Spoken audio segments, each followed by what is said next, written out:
नसतं. ते खऱ्या प्रेमामध्ये त्याच वाण. मीराबाई कशी होती, भजनामध्ये नाचू लागल्यानंतर काय भान आहे. रघुनंदन आये नाचुंगी, नाच नाच मैं रिझाऊ. त्याला रिझाऊ म्हणजे त्याला खुश करीन. काय असतं बघा, ती भजनानेच तयार झाली. नाच नाच म्हणजे काय, तुम्हाला उर्दू समजतं, थोडं सांगतो आपल्याला. ती एके ठिकाणी म्हणते, पायल नाही घुंगरू नाही. नाचताना घुंगरू वगैरे किंवा ते ना, पायल नाही घुंगरू नाही, छम छम होने लगी. नाचायला लागली. थोडं कळतं ना मला काय आहे. अरे नाचण्याचा रंग भरला. म्हणाले पायात घुंगरू नाही, पायल नाही घुंगरू नाही, छम छम होने लगी, मीरा भाई दिवानी, वेडी झाली म्हणाले. महाराज म्हणाले भजनाने तयार झाली. आपलं भजन म्हणजे धड संगीत नाही, धड भजन नाही, नाही का. संगीत म्हणावं तर त्याला तितकी माहिती नसते, पण थोडस आवाज चांगला असतो म्हणून. आणि भजन का नाही तर लक्ष त्या ताल सुराकडे, नाही का, म्हणजे धडीकडे नाही. परमात्मा म्हणेल काय भानगडे, कोण आठवायला भजन म्हणायचं की काय म्हणायचं, खिचडी म्हणायची झालं आपली काहीतरी. सांगण्याचा हेतू माझा काय, की मी जे ओंकार ओंकार म्हणतात तो देह तद्रूप झाल्यानंतर, अरे अंतकाळ आला तर तो काय म्हणेल तुम्हाला सांगू का, थांब माझं नाम व्हायचंय मग मला घेऊन जा, इतकं त्याला येईल, नाही का. किंबहुना जर तुमचा विश्वास असेल किंवा न्यायला ते यमदूत येतात तर यमाला चैन पडायचं नाही. अरे हा महात्मा आता सोडणार देह, आपण होऊन येईल, ते कशाला दूताला पाठवतोय, नाही का. म्हणजे इन्स्पेक्टर जनरल ऑफ पोलीस येईल, हे पोलीस येणार नाहीत. नाही का. बघ काय काय ऐश्वर्य आहे असं मरण्यामध्ये, असं काय करता तुम्ही, नाही का. ज्ञानेश्वर, मी तुम्हाला सांगितलं ना, ज्ञानेश्वर महाराजांनी देह ठेवणार चाललो मी म्हणाले. अरे काय पुरुष होते हो, न भूतो न भविष्यती, तुम्ही धरून चाला, असा पुरुष नाही व्हायचा.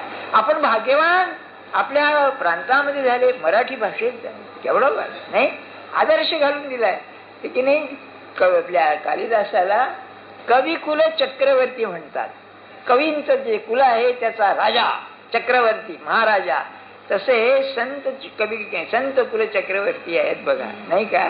म्हणून तुम्हाला साधी गोष्ट सांगतो, ते आळंदीला नरसिंह सरस्वती स्वामींचं मठ आहे बरं का. ते महायोगी होते बरं का, जबरदस्त योगी होते. तर त्यांनी तिथे की नाही भजन सुरू केलं. खरं इतिहासात असं आहे, नाही तर गाढवा हालत असत ज्ञानेश्वर महाराजांच्या समाधीकडे, असा अनास्था होती. पण आज 60-70 वर्षा 80 वर्षापूर्वी त्यांनी तिथे लावण्या गायचे तो एक दादा होता. तर यांनी काय केलं, रोज तुला मिठाई देतो, तू भजन म्हणत जा, असं त्याला वळवलं इकडे. आणि ते आता तर काय प्रश्नच नाही, सुंदरच आहे.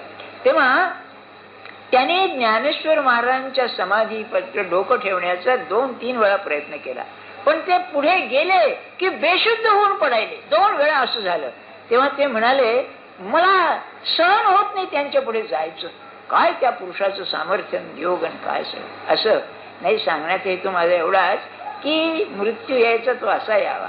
आम्ही चाललो, आमचं काम झालेलं आहे, किंबहुना परमात्मा आहे की ये मला घेऊन जा असं याने सांगा. इच्छा म्हणणे सारखंच आहे ते, त्यांना कळतच. त्यांना की नाही या मृत्यूचं महत्वच नाही, ते गेलेलेच असतात जणू काय आधी अशापैकी. म्हणून हा एक मार्ग सांगितला ज्ञानेश्वर महाराजांनी. पुढे म्हणाले तववरी तो समीरू निराळी की जे स्थिरू मग लग्नी जेवी ओंकारू बिंबी विलसे. वा. तर म्हणाले तो जो वायू प्राण आहे तो प्राण तुम्ही मूर्धी डोक्यात नेला, नाम घेऊन घेऊन तो विलसतो तिथे. आणि पुढे म्हणाले की मग त्याच्या शरीरामध्ये तो सगळा पसरून जातो, शरीरभर त्याचा सगळा तो नाम ध्वनी पडून जातो. मग पुढचा श्लोक म्हणाले तैसे ओम हे स्मरो सरे आणि तेथेच प्राण पुरे मग प्रणवाती तो उरे पूर्ण घनते. मग प्रणव हा ओंकार त्याच्याशी तद्रूप झाल्यानंतर त्याचा प्राण वेगळेपणाने राहतच नाही, देहामध्ये भरून जातो. परमात्म स्वरूप भरून गेल्यामुळे प्रणवातीत उरे पूर्ण घनचे. पूर्ण घन म्हणजे घट्ट असलेलं, परमात्म स्वरूप तेवढं उरतं, बाकीचं काही उरत नाही.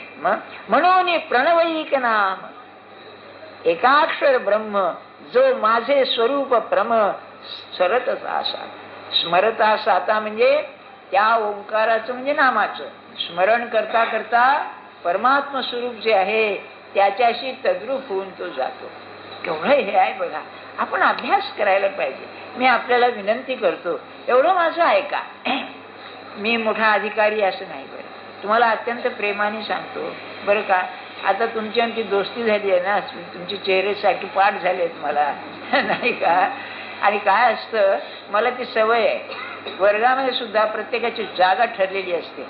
नवीन नाही हो, इथे नाही. ते पत्ते खेळणारे लोक कशी जागा ठरतात गाडीमध्ये त्याच्यापैकी बरं का. तसं प्रत्येकाची जागा ठरलेली आहे. इकडे पाहिलं की हेच दिसायचं, इकडे पाहिलं की ह्याच दिसायचा, असं आहे. तेव्हा आपण आता थोडं केलं पाहिजे, घाई केली पाहिजे नाही का. वय वाढत चाललं, काळ फार चमत्कारिक येऊ लागला. फार चमत्कारिक म्हणजे माणसाला चांगलेपणाने जगणं कठीण होणार आहे बरं. खरोखरच असा काळ यायला लागलाय.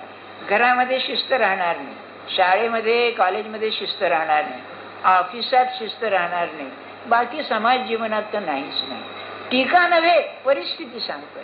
अशा ह्याच्यामध्ये तुम्हाला माहितीये, घरात चोरी झाली आणि तुम्ही तक्रार करायला गेलात तर जास्त न बोलणं बरं नाही का. अशी स्थिती आहे ना. काय आपल्याला त्राता कोण आहे, परमात्माशिवाय त्राता नाही कोणी बरं.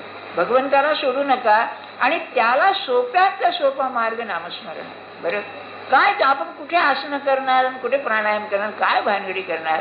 मनापासून त्याचं नाम घ्यावं, त्याची प्रार्थना करावी, तर तो खात्रीने जवळ यात शंका नाही बरं का. अगदी तो आपल्याला धावून आल्याशिवाय राहणार नाही.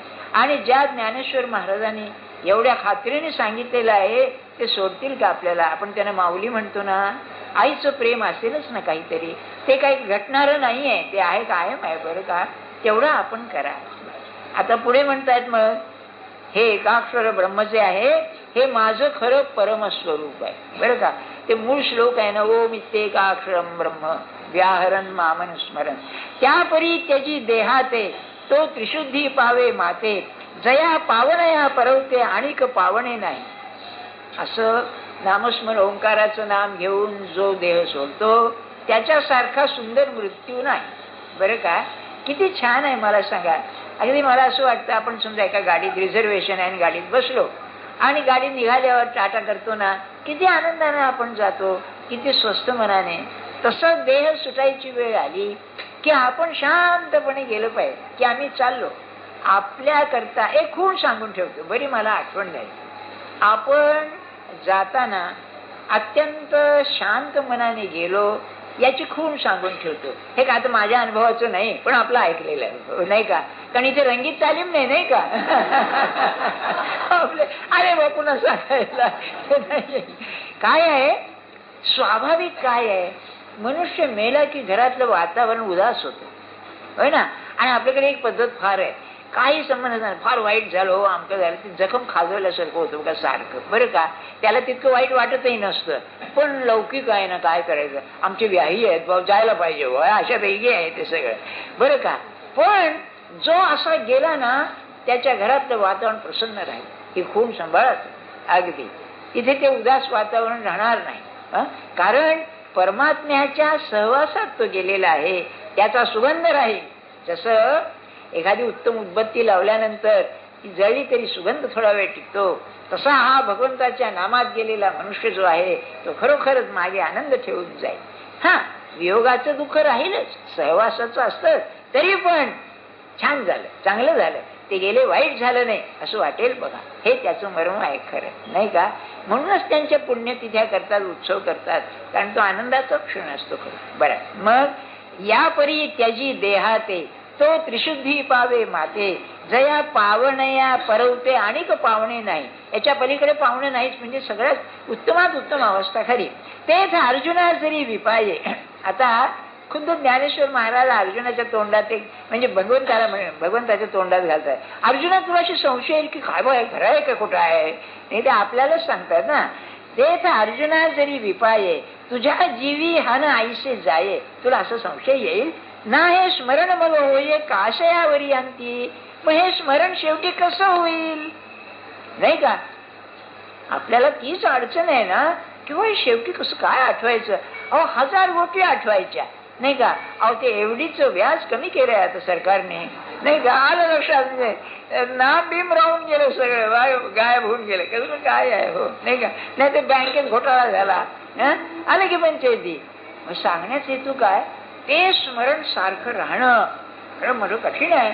मग म्हणाले, इंद्रिया अनुघडू पडलिया, जीविताचे सुख बुडलिया, आत बाहेरी उघडलिया मृत्यू चिन्हे.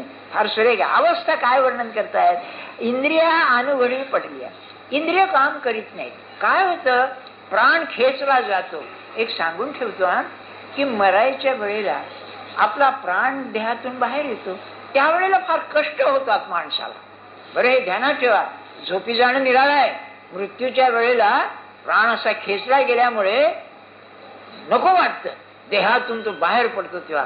म्हणून म्हणाले इंद्रियाने अनुभवू पडली, या इंद्रिय काम करीत नाहीत. एक आहे बघा आपल्याकडे, मरायला आल्या मृत्यूची वेळ जवळ नाकापुढे सूत धरतात, म्हणजे श्वास चालू आहे की नाही पाहायला, नाही का? चिमटे घेतात, म्हणजे जीवन आहे का नाही, जिवंत प्राण आहे का नाही बाहेर, म्हणून नाही का? नाही, अहो एका माणसाने ते डोळ्यात लवंग घातली उगाळून, म्हणजे आग झालं बोंबलत उठेल किंवा काय घातलं डोळ्यात म्हणून. नाही म्हणजे याचा अर्थ काय? देहाचं भान कमी व्हायला लागतं, नाही का? बाहेर पडायला प्राण. जीविताचे सुख बुडालिया, आता भोगणं संपलं देहातून सुख घेण्याचं.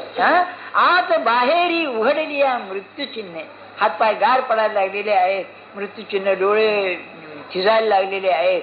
हे व्हायला लागलं म्हणजे ते वेळी बैसावेची कवणे, ते आसन बिसन घालून शक्य आहे.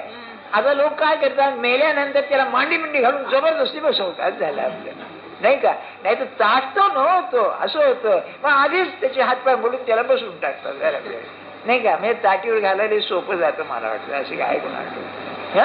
म्हणून म्हणाले ते वेळी बैसवेची कवणे, मग कवण निरोधी करणे. प्राण आवरावा कुणी करायचं हे?